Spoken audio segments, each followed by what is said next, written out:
Seveda, ko osebo določimo, kje je v snegu, jo moramo še izkopati.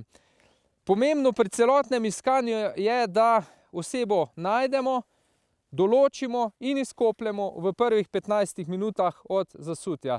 Takrat ima po statistiki in krivulji preživetja največ možnosti, da bo še ostala živa. Sicer statistika govori, da vsi kasnejši poskusi so zgolj žalostni. In seveda, da lahko osebo izkopljemo, potrebujemo aluminijasto lopato. Marsikdaj se je že zgodilo, da so imeli vse pripomočke, niso imeli pa lopate. Sneg v plazu je trd, zbit, pomrznjen in kvalitetna aluminijasta lopata je nujno potrebna. Je sestavljiva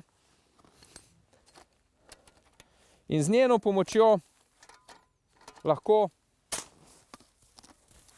izkopljemo osebo ven.